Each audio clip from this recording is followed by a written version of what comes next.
The cursed wish. This is something that happened to my friend Ryan years ago, but he doesn't talk about it much anymore. When he does, there's this look in his eyes, like he's remembering something he desperately wishes he could forget. After hearing his story, I don't blame him. Ryan grew up in a quiet neighborhood, the kind of place where nothing ever really happens. He lived with his parents and his little brother Jake. They were a normal family. Close, happy. At least, they used to be.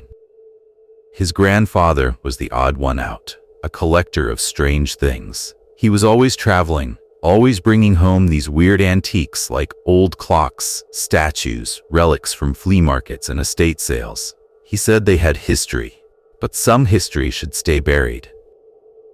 One night after dinner, Ryan's grandpa brought out something new, something different. He placed a wooden box on the table and slid it toward them, his expression unreadable. When he opened it, the room went quiet. Inside was a monkey's paw. Dried up, mummified. Its fingers were curled inward, like it was gripping something invisible. Ryan thought it was fake at first. His dad laughed, said it looked like something out of a horror movie. But his grandpa wasn't laughing. He said it could grant 3 wishes. But it came with a price. Of course, nobody took it seriously, his dad especially. He was always making jokes about haunted places, ghost stories, cursed objects. So just to mess around, he picked it up. He grinned, held it between his fingers and said, "All right then, I wish for $50,000. Nothing happened. No eerie whispers, no sudden gust of wind, just silence. They all laughed, and eventually the night moved on. But the next morning, everything changed.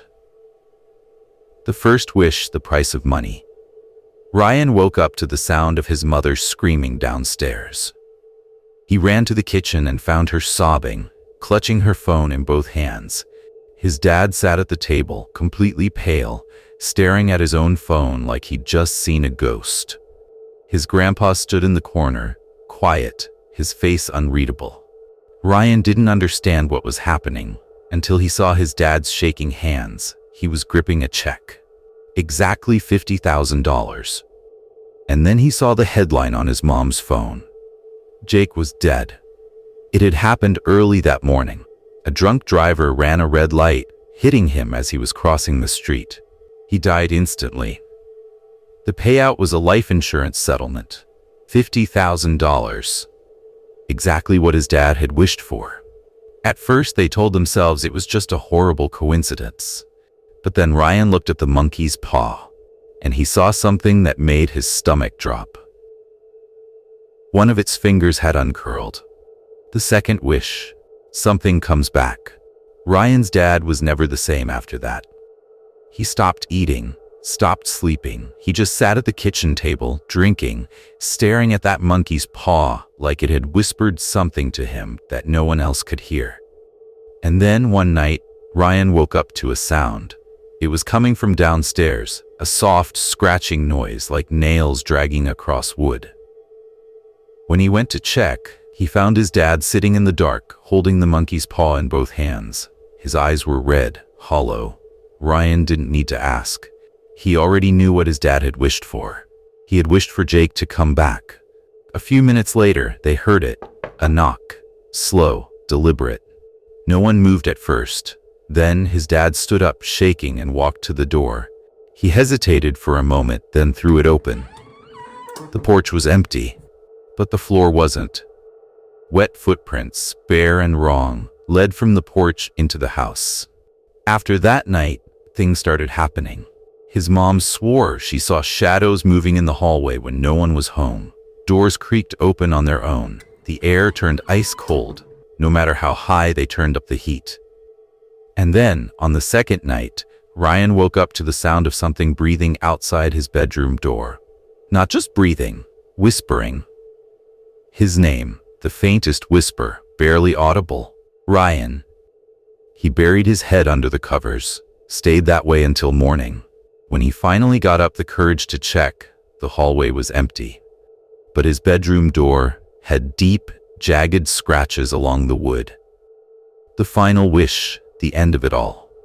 By the third night, Ryan's dad had had enough. He grabbed the monkey's paw, his entire body shaking, and made his final wish. He wished for it to be undone, for none of it to have ever happened. The monkey's paw uncurled completely. The skin blackened, crumbling to dust in his hands. Then, the power went out.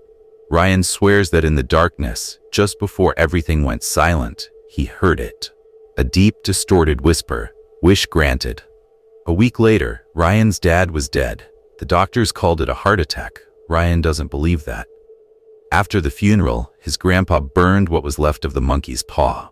But even now, sometimes when Ryan walks past his dad's old room, he swears he hears something. A whisper, soft, almost too quiet to hear. Be careful what you wish for. I don't know how else to start this except to say I never should have made that wish. I didn't believe it at first. Who would? Some stranger on the side of the road, standing in the shadows, whispering about granting one true wish in exchange for something small. It sounds like the setup for a bad horror movie. And yet, I did it. I made a wish. And now, no matter where I go, no matter what I do, I know something is coming for me. It started on a night like any other. I was walking home from work, tired, lost in thought. The street was empty except for a single figure standing beneath a flickering streetlight. He was tall, too tall, his body draped in a long, tattered coat. His face was hidden under the brim of a hat.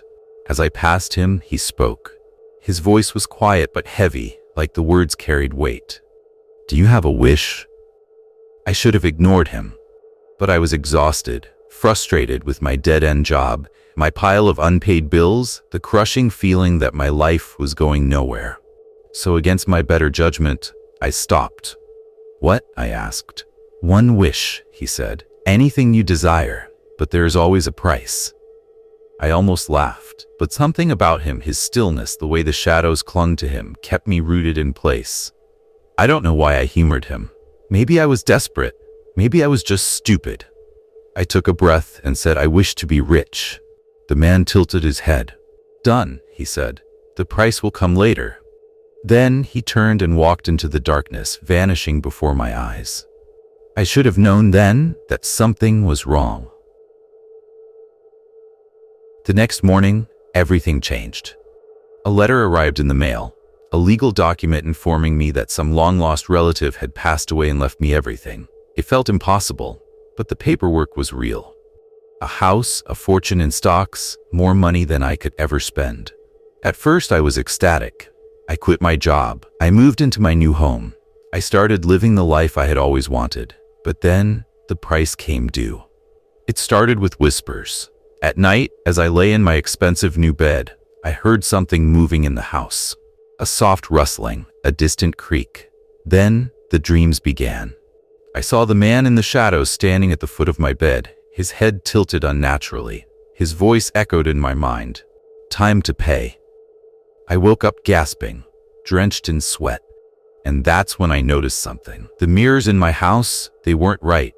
My reflection lagged, staring at me a second too long after I turned away. And sometimes in the corner of my eye, I saw something else staring back. Something dark, something hungry. Then one night I heard footsteps, not the soft creaks I'd been hearing before.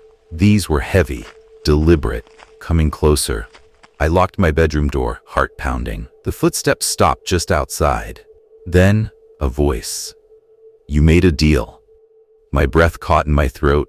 "Now it's time to pay." I didn't answer. I couldn't. Slowly I turned toward the mirror across the room, and that's when I saw it. Not my reflection. Him. The man in the shadows, standing inside the mirror, his hands pressing against the glass, his mouth stretched into an impossible grin, and then he stepped through. I don't know how long I was trapped. Hours? Days? Time doesn't work the same in that place. But now I understand. The wish wasn't free. The price wasn't money or a sacrifice. It was me. The man in the shadows, he wasn't the first.